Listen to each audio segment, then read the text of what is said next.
Hey guys, this is Tim with Little Crow Gunworks. Welcome back to the channel. Today I want to do the, I guess what'll be the final video of kind of these initial few where it's kind of disclaimers and qualifiers about what it takes to get something to shoot small and what it takes to get something to be consistent. I'm sure there's some of you out there that are saying, all right, let's get on to the reloading already, but you know, without talking about these things before we start getting into the details, you know, this is stuff that really matters that a lot of people don't really talk about. And all of these videos kind of build on each other. So it's important to get them out of the way right away. And so you'll see how like I'm basically weaving all this together, and you'll see why all this stuff matters. And the things we're going to talk about today are basically what you can do outside of reloading to produce consistency, because that kind of is a prerequisite. Basically, we're going to go through the things that if you're not doing all of these things, what I'm going to teach you in the following videos, starting with the next video, are kind of irrelevant. Like, you have to do these things first in order for this series to be of any value to you. So, but before we dive into that, I want to, as always, take a minute to say thank you to those of you that are choosing to come along on this adventure. The response so far has been overwhelming. The part 2, so we had the intro video, part 1 and part 2.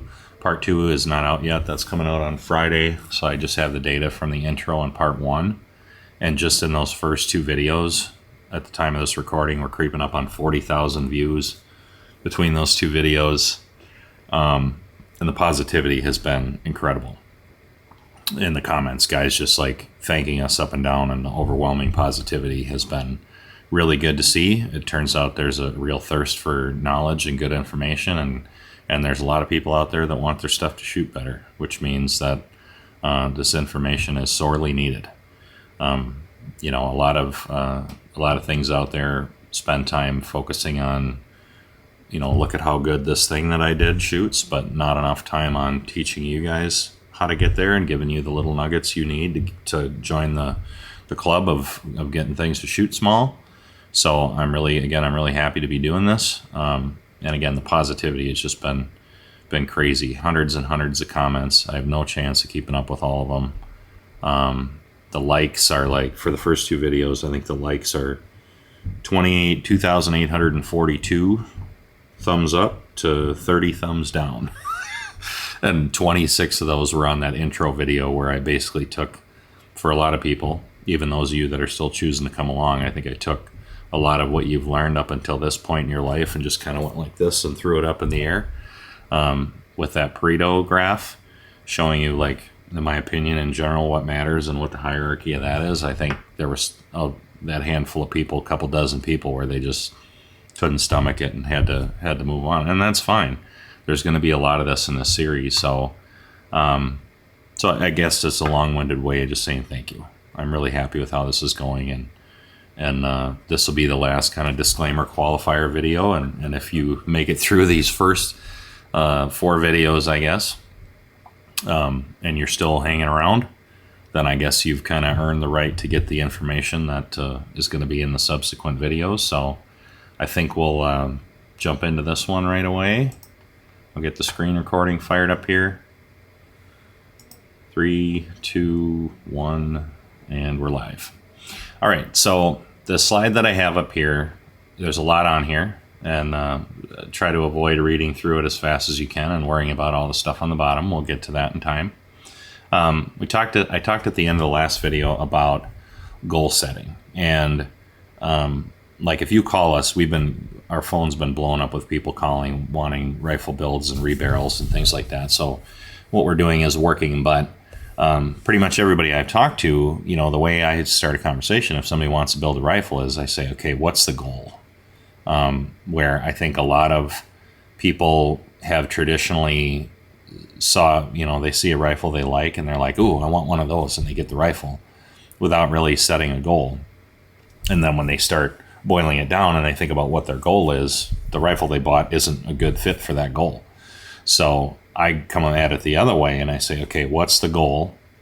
And then we go, all right, what's the best projectile to accomplish that goal, how fast do you want to push that projectile, and then we back into cartridge and barrel length to get that velocity out of that projectile, and then we back into, all right, what magazine system and action can that cartridge fit in, and how much do we want it to weigh, and what's the budget, and on and on. So we start with a goal and work backwards. And I think too many people start with a rifle and work towards a goal, and that's, you end up pigeonholed into somewhere you don't really want to be. So if we start on our slide here, I had a lot of ideas on what to put at the top, but I guess what it boils down to is how to shoot small consistently, which is what we're after.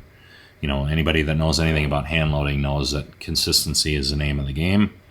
And if you want the gun to shoot consistent, then you have to do every single other thing related to it consistent, or it's not going to work. So the first thing we'll talk about is step one, I guess, is select a rifle system that is conducive to consistency, which kind of means be realistic about your expectations. Don't say, okay, I want to get a gun that's going to shoot really small all the time, but I'm going to start with a antiquated surplus military rifle and some obscure obsolete cartridge that you can't, if you can find ammo, it's, you know, whatever, corrosive or steel case or whatever. Like, you guys get it. Don't set yourself up for failure right away by picking a system that is not conducive to accuracy and then trying to turn it into that. You are constantly going to have an uphill battle. And this is stuff that's like common sense type stuff, but you guys see it. Like, there's stuff out there. If you're online reading around, like, you see it. Guys they're setting themselves up for failure before they've even burnt any powder.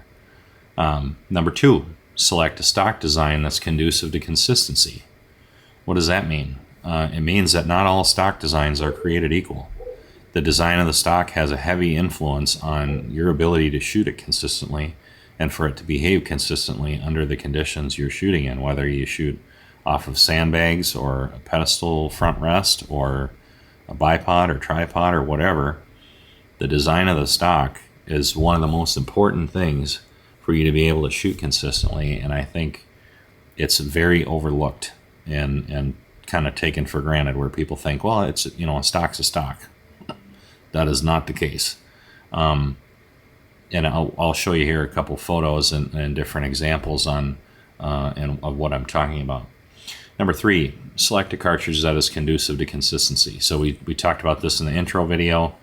Pick a cartridge that's known for precision. Don't say, okay, well, I want to make the smallest shooting gun I've ever owned, and I'm going to start with an 8mm Mauser, and I'm going to use surplus military brass or whatever. Like, again, number one, don't set yourself up for failure before you've even started.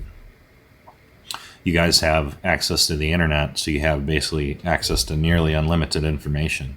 It's easy to find which cartridges shoot small. This is not a difficult problem. So if you really want it to shoot small, pick something that is known to shoot small. Number four, select consistent components. This seems like a simple concept, but it's often overlooked. Like, I see this very often, especially with components, where guys will, you know, they'll maybe have a rifle system that can be accurate with a decent stock design and a decent cartridge, but then, you know, so they'll get a lot of the way there to having a consistent system, and then they'll pull the rug out from under themselves. And, you know, I talked in the last video about how I chose to use PMC brass, you know, budget, cheap brass. Well, yes, it was cheap, but I think I only used 100 pieces for the series. They're all from the same lot. Now, that's more important than people give it credit for. A lot of people think, okay, well, I just need the head stamp to match to have a consistent shooting gun. Yes, you do. It should all be the same head stamp, but it should all be from the same lot too. You know, just saying, okay, well, if I have let's pick a cartridge. Let's say a 6.5 Creedmoor. And the average barrel life on a 6.5 Creedmoor is like 3,000 to 4,000 rounds. Well, if you think you're going to get, let's say, 10 firings out of the brass, that means you need 300 to 400 pieces of brass. And I'm just throwing numbers out here. Let's say you need 300 to 400 pieces of brass. And you're like, well, I'm only going to buy 100 now. and then I'm going to buy 100 later, and then I'm going to buy 100 later, and then I'm going to buy 100 later, and mix them all together. You're setting yourself up for failure. Not that all those different lots are going to shoot differently, but you've just introduced a new variable that you either have to keep track of and keep all those lots of 100 separate, or, God forbid, you mix them all together. Now you have 3-4 different lots all mixed together. So when you get that flyer, you have no clue if it was you or the brass or something else that you introduced as a variable. And the same goes for bullets too, and powder and primers.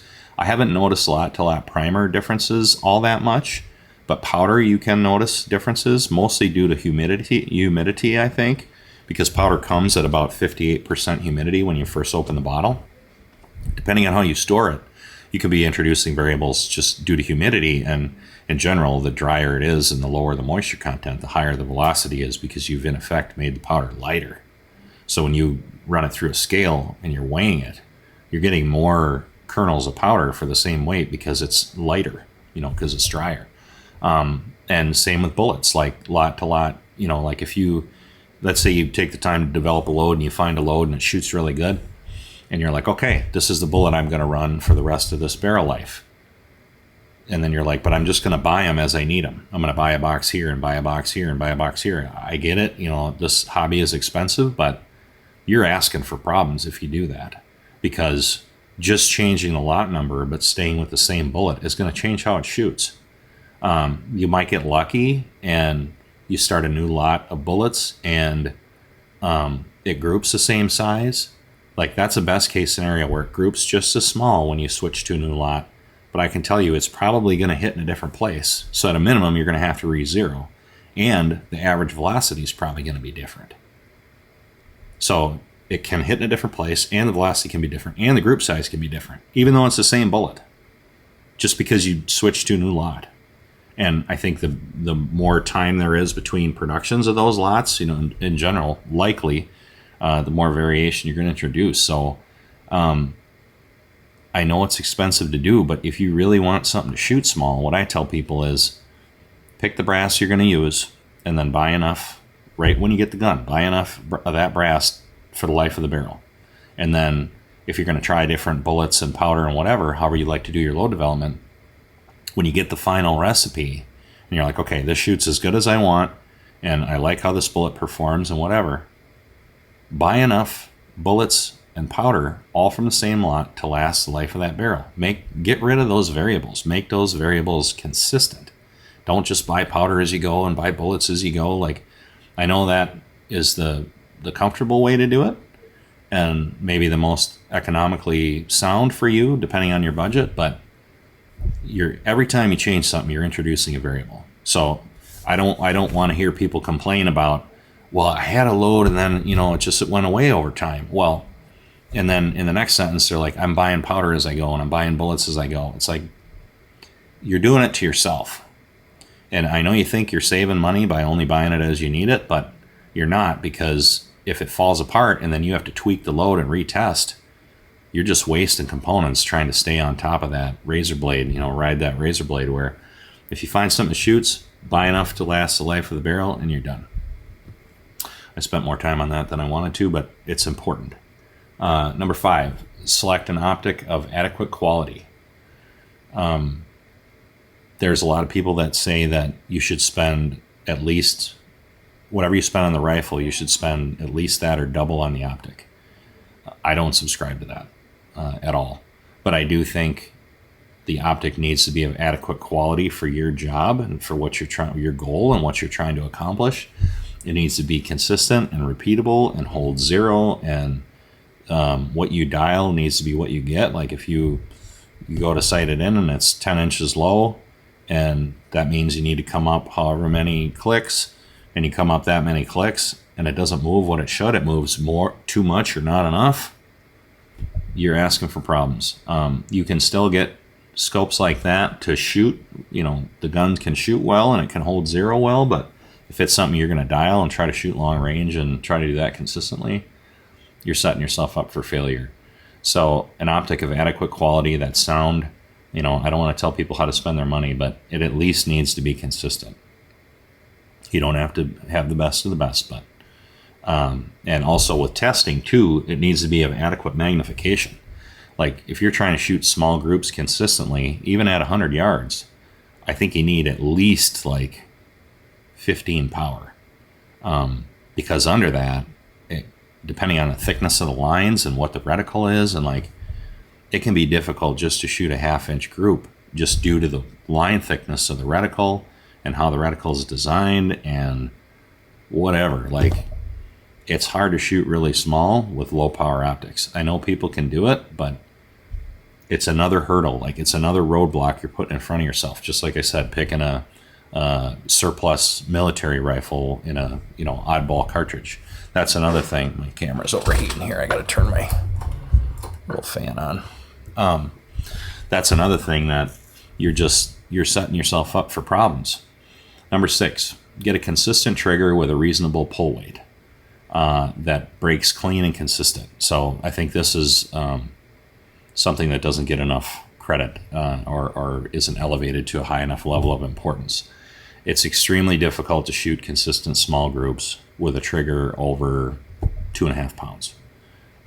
There's too much anticipation, too much wobble. You're introducing too much torque in the gun, and especially if it doesn't break consistently at that 2.5 or less, it's going to be really difficult for you to be consistent. Occasionally, you're going to shoot a good group, but having a trigger that breaks at a low pull weight consistently and is clean with no creep, that's extremely important.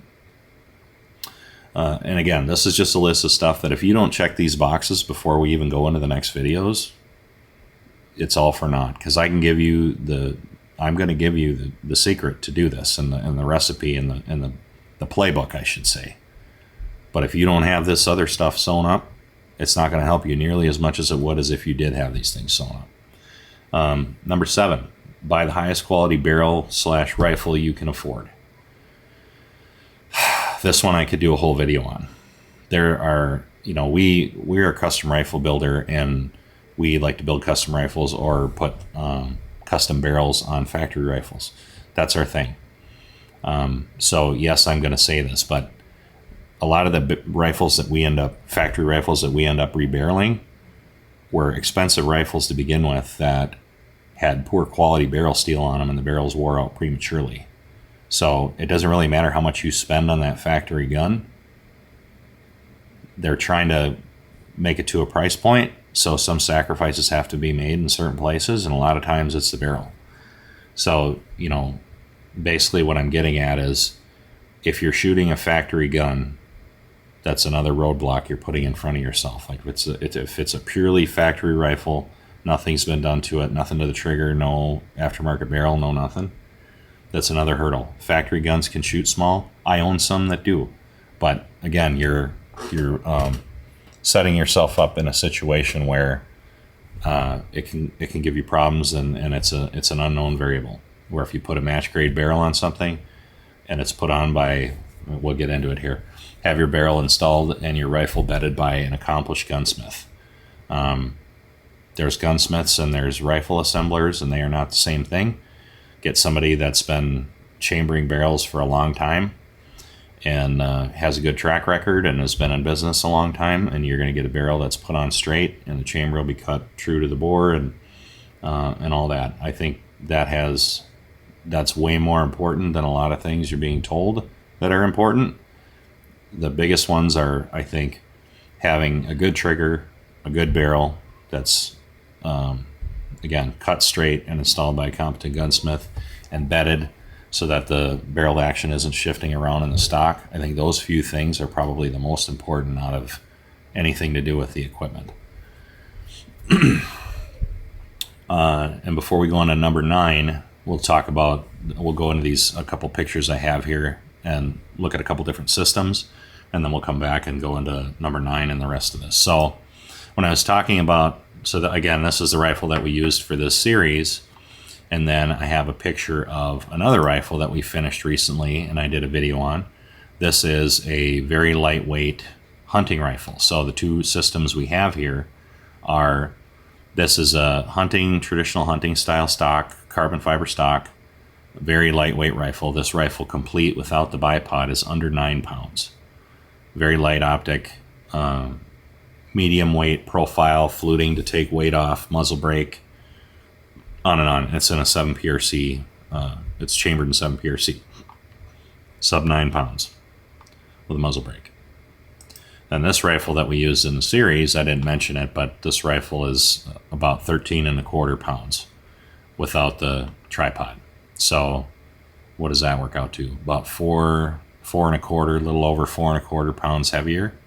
And it's in a smaller, lighter recoiling cartridge. So this is in a 308 Winchester. Again, the other one's in a 7 PRC. And you see the stock design is different. It has a wider beaver tail forend with a flat on the bottom. It's a little bit wider forend that would be suited to this, but if you're going to shoot it off some type of a rest or sandbags, it would be easier to keep that rifle level because of the wider front end. And then same with the back end of the stock. The bottom of the butt stock here is very flat and it's almost parallel with the barrel. So it's on the same plane as the barrel, which means under recoil, when you have a sandbag underneath here, that rifle's going to track straight. And so during the recoil process, it tracks nice and straight, and that's going to be conducive to consistency. So when you look at these two systems side by side, you think, okay, well, what's the difference? They're both custom rifles. They both shoot very small, or can shoot very small. Whatever, like top shelf components used, and what's the difference? Well, the difference is that this rifle by design, because of the slope on the bottom of the stock and the lightweight, the fact that it's really lightweight and it's in a bigger, heavier, higher recoiling cartridge, in order to shoot, load development and load aside, let's say they both have the same precision potential, where they both have the ability to shoot the same size groups. This lighter rifle requires way more skill to shoot small groups than this rifle does because of the things I just described. The weight, the stock design, the amount of recoil. Like all of these things are, to the novice, seem trivial, but they're unbelievably important. It's going to be way easier to shoot small groups with this 308, this heavy 308, than this light 7 PRC. The amount of skill the shooter needs to have is triple to get this lightweight Magnum to shoot small.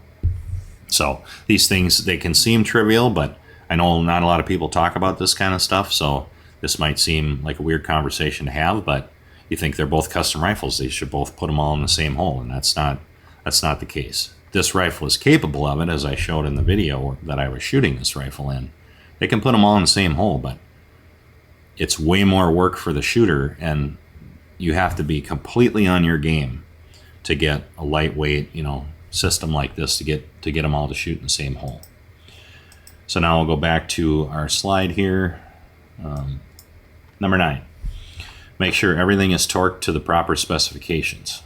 If anything is loose, forget about precision. This is something that's taken for granted, but again, we see it all the time. We run a gun shop. We have guys send rifles in to be rebarreled or to have work done of some sort, and a lot of times it's, it's not shooting as good as it used to, and there can be something wrong with the barrel, and usually there is, but there's other things that people take for granted. Like a lot of times when we go to take guns apart, like the action screws need to be torqued to a certain specification, or the system is going to be inconsistent. Sometimes, action screws might be a little more than hand tight. Like they're definitely not the same as each other. The two action screws aren't torqued to the same amount, and they're probably not as tight as they're supposed to be.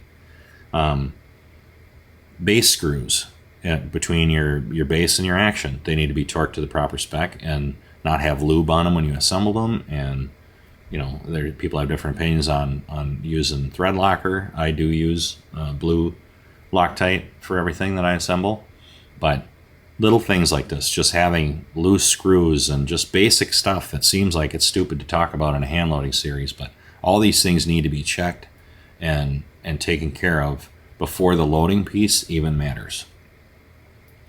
Number 10, do everything the same way every time. Whether it's loading your ammo, what you test as far as the different tests you perform, how you test, what you shoot at. Like you see up in the corner here, this is a 1/2 inch sticker. That's what I use every time I test. I always use these same 1/2 inch stickers, and I always stick them to cardboard so I don't have any distractions or lines or BS on there distracting me from the goal. I'm trying to focus on bisecting this circle with my crosshairs, or if I have a floating dot, trying to get that dot perfectly in that circle. These are little things that they sound stupid, but it can make the difference between you shooting a 1/4 inch group and a 1/2 inch group. Just what you're shooting at. And the substrate and what's on it and how many lines and distractions and whatever. Like, this sounds like stupid stuff, but when you do this long enough, you realize that all of these things matter. Even down to what rests you use. Let's see, how to test what you shoot at. So stickers or whatever, a nice blank canvas. What rests you use. Even what shooting glasses you use. What time of day you shoot at, where the sun is when you're shooting. Like, all of these things affect it. So if every time you go to the range, like you're working on load development, every time you go to the range, it's like a different set of circumstances. You're testing at a completely different time of day. The weather conditions are different. You're using different rests every time you go to the range. Some days you're using shooting glasses, some days you're not, or you change them. You have multiple pairs. Like, you see how this can compound, and all these things seem like simple, stupid little things, but they all matter, and they all compound and add to each other. And for a lot of guys, if they aren't ridiculously consistent and meticulous, these things can add up, and all of a sudden something that was working fine isn't working fine anymore. And if you're not paying attention, you don't realize what you changed. You're going to go back to the reloading bench and chase your tail with seating depth and charge weights and stupid stuff that doesn't have anything to do with why it fell apart on you. It's that you don't have a consistent system and process, like I was harping on in the last video. Like, process. Do everything the same, be consistent, and the gun will tell you what's going on. But if you're constantly adding variables, you're always going to be chasing your tail. Number 12, never forget numbers 10 and 11. Super important, because numbers 1 through 9, those are things that, once you have them handled, they're pretty well taken care of. But you can still sabotage yourself with 10 and 11. And I guess I accidentally skipped over 11 here. Build a solid, repeatable position. This is probably more important than the rest of them. Build a solid, repeatable position behind the rifle, not beside the rifle. Oh boy. So I think this probably sabotages more hand loaders than most of the other things on this list. And the problem is that most guys test everything from a bench. I test very little from a bench. And it's because most of them are not designed, in my opinion, in such a way for you to build a repeatable position behind the rifle. Most benches I've seen at ranges are that stereotypical, like, T shape, right? Where you sit on either side of the long leg of the T, and then your rifle is sitting in front of you. Well, the way those are usually designed and work, the rifle is always like off to your side. That is horrific for consistency. I cannot think of a worse position to sit to try to shoot small groups and do it consistently, because the rifle should be as near the center of your center of mass as you can possibly get it. And this has more to do with shooting and stuff that I cover when I do training. But the buttstock, we're taught when we grow up, put the buttstock over here on your shoulder. And if you want to be consistent and you want the gun to behave and track straight, that is the worst place to put it. You want it as close to the center of your chest as you can tolerate. Usually where your collarbone meets your rib cage here, the little joint there, that knuckle. You want it as close to underneath it, but as close to that as you can get it. So that way the rifle is as close to your center. I'm right-handed, so It's on my right side, but you want it as close to your center of mass as you can get it, and then you want to lean forward onto the stock. So that way the rifle is going to track as straight and as consistently as you possibly can.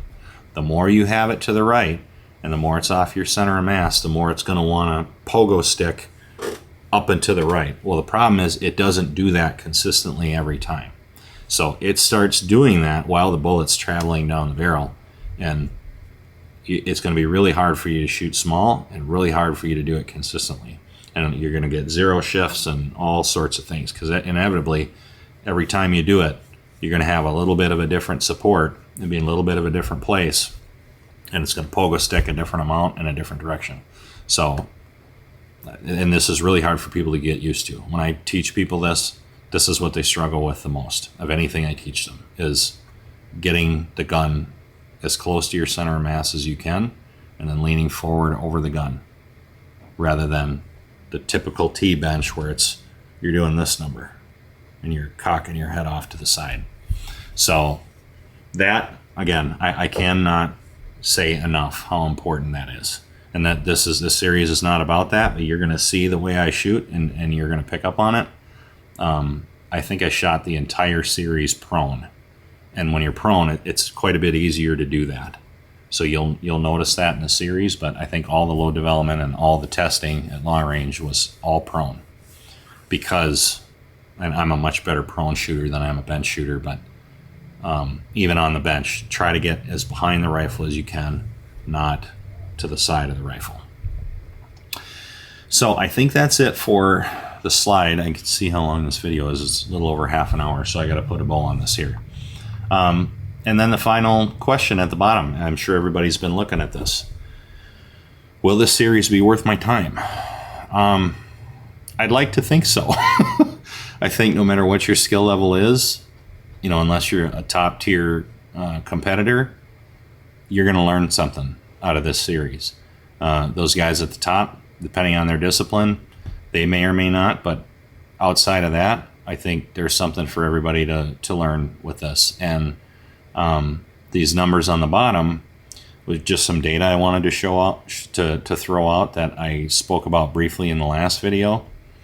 And I actually did do some homework where I said in the last video that I shot 40 or 50 3-shot groups at 100 yards during the testing with different seating depths and charge weights and whatever, trying to narrow it down and find where the perfect load was for the components that I used. So I went back and reviewed the data, and we'll go through it here quick. So these numbers are a little bit ambiguous because I didn't want you getting lost on that while I was talking about the stuff at the top. 48, what is that? That's how many 3-shot groups I shot in the series. So I said 40 or 50, it ended up being 48 3-shot groups. The average was 0.479 MOA across 48 groups. So sub half MOA for 48 groups. And all of those 48 groups, the average amount of vertical within the group is 0.260 MOA. So it averaged about, all the groups averaged about a quarter MOA in height, and 0.47 under half MOA total, not necessarily width, but group size. And I did find one group over an inch. I wasn't sure if there was one. There was one. One group was over an inch, and it was 1.101. So just barely over an MOA. And MOA is 1.047, so it was barely over 1 MOA. 30, the next line, 30 of the 48 groups were sub half MOA. 63% of them. Only 5 of the 48 groups were bigger than 3/4 MOA, and only 1 was greater than 1 MOA. So, of all the different things I tested trying to find the best load, 30 of the 48 groups I shot were sub half MOA. And if you say, okay, the average group size was 0.479 MOA with 0.260 MOA of vertical, That's what this picture is in the upper right corner. That's what size that group is. So I shot 48 groups. The average group size was this picture. So you guys can decide if this is going to be worth your time. All right, now at this point, we're 4 videos in. If you guys made it this far, you have suffered enough, and we're going to get into the actual hand loading in the next video. So I think we're going to do Gordon's reloading tool and work on powder selection and kind of my process with that. And when I get a new gun, how I start, where I start with figuring out water capacity, fired water capacity, and then I get into Gordon's reloading tool, punch in all my inputs, and start trying to work on selecting a powder and put my bullet in there, and kind of how I back into this and figure out where to start. And then once I do that, then at some point we'll go into, the actual steps and process of how to size the brass and all that. But I want to go into, first I want to go get you guys thinking about how to select these things and how to select the proper components, and that to set yourself up for success, so you're not chasing your tail from the word go. So thank you guys. I know this was a lot of prep just to get into the reloading piece, and 4 videos is a lot without actually showing any reloading. But again, these things all build on each other, and they're all super important, and these boxes need to be checked, and you guys need to know where we're headed with this and what matters and all that. Because if all this stuff isn't handled up front, the stuff that's about to come in the following videos doesn't matter. So thank you guys. I really appreciate it. Like, subscribe, share with your buddies, all that good stuff. And we'll see you on the next one. Thanks.